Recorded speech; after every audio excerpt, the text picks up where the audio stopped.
La première étape, ça va être de rajouter Color Palettes sur le plan de référence. Ça va nous permettre d'avoir un visuel pour nous aider. Et du coup, on va très rapidement analyser le plan qu'on essaye de copier. Ici, on voit que dans les ombres, dans la partie basse lumière, on a un vert brun. On voit que dans les hautes lumières, par exemple ici représenté par la chemise, on a un léger, très léger bleu. Et au niveau de la couleur de peau, elle est très légèrement verdâtre, mais seulement par certains endroits. À mon avis, c'est simplement un reflet d'une lumière utilisée sur le plateau de tournage. Autre chose qui a son importance, on a un certain degré de contraste et on a très peu de saturation. Et ça, c'est quelque chose qui doit tilter dans votre tête. C'est pas du tout normal, puisque normalement, quand on rajoute du contraste à une image, on va automatiquement rajouter de la saturation. Sauf si on utilise une technique qui est appelée le bleach bypass. Alors pour faire court, le bleach bypass c'est un procédé chimique utilisé lorsqu'on va imprimer les bobines. Alors évidemment nous ici on va utiliser ça de manière digitale et je vous explique tout ça lorsqu'on y arrive. Ensuite on sélectionne notre plan et le plan de référence afin d'avoir les deux côte à côte. Ça va nous permettre visuellement de nous aider à matcher les couleurs. Ensuite on va utiliser un LUT d'émulation puisque le plan de référence a été imprimé sur une bobine. Alors j'ai pas retrouvé l'information, mais du coup on va utiliser le Kodak 2383. Je pense qu'on ne peut pas trop se tromper en utilisant celui-là. On va ensuite créer un layer node qui va justement nous permettre d'utiliser cette fameuse technique du bleach bypass. Alors petite parenthèse pour expliquer qu'est-ce que le layer node, et bien c'est comme dans Photoshop ou dans After Effects ou sur une timeline en fait. C'est un ensemble de clips, un ensemble de layers, et ici c'est l'inverse, c'est le clip du dessous qui est entre guillemets le principal. Vous voyez ici, si jamais je désactive celui du dessous, je récupère toutes les informations de couleurs que j'ai modifiées.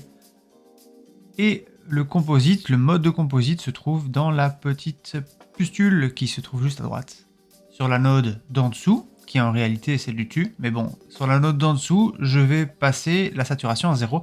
Je ne vais pas la passer via le slider, mais bien via les curves, pour me permettre d'avoir plus de flexibilité, de pouvoir réajuster la saturation couleur par couleur. Ensuite, je vais choisir le mode de composite. Alors, je vous conseille de tester 2-3 modes pour un peu voir comment ça fonctionne. Mais pour avoir un effet bleach bypass, vous avez l'overlay ou le hard light. Dans la toute première node, qui est avant la conversion en bleach bypass, on va gérer la luminosité. Ici, il s'agit simplement de récupérer les informations et dans les noirs et dans les hautes lumières. Vous pouvez vous aider pour ça à des waveforms. Vous avez les deux graphes l'un à côté de l'autre. Essayez de matcher les waveforms au mieux possible. Ensuite, on va essayer de travailler les couleurs, et pour travailler les couleurs, on va utiliser un color palette à la fin de l'arbre des notes, comme ça justement on peut voir exactement visuellement quelle couleur on doit rajouter. Et pour modifier les couleurs de manière vraiment parcimonieuse, on va utiliser les log wheels. Alors attention, les log wheels vont détériorer très rapidement votre image, donc il va falloir faire attention quand vous allez les utiliser.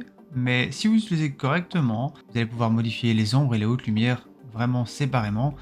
Vous pouvez aussi utiliser les ranges, le slider range, pour pouvoir bien définir quelle partie de l'image va être affectée par la couleur. Et la petite cerise sur le gâteau, évidemment, c'est de rajouter du grain avec le film grain. Et ici, pareil, vous mettez les deux images l'une à côté de l'autre et vous essayez de matcher les grains pour avoir quelque chose qui correspond. Pour ma part, je trouve que le résultat est bien mieux si le grain est placé avant la conversion avec le LUT, puisque théoriquement, le LUT de conversion réplique en fait tout simplement l'imprimerie qui se fait après sur la bobine, alors que le grain lui vient directement de la caméra. Alors il faut savoir que vous pourriez avoir un changement de couleur, un changement de luminosité en rajoutant le grain avant. Alors évidemment vous compensez tout ça en allant changer la luminosité dans la première node. N'oubliez pas d'utiliser les waveforms lors de votre étalonnage pour justement vous aider à matcher les deux shots l'un à l'autre. Et vous le voyez ici, une fois qu'on a terminé, les waveforms correspondent quasiment l'une à l'autre.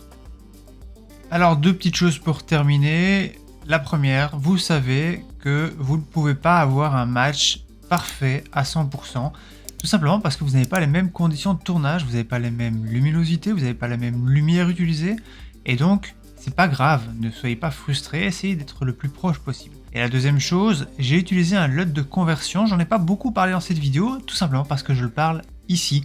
Et donc on se retrouve tout de suite dans cette vidéo, comme ça je vous montre comment utiliser correctement les LUT de conversion.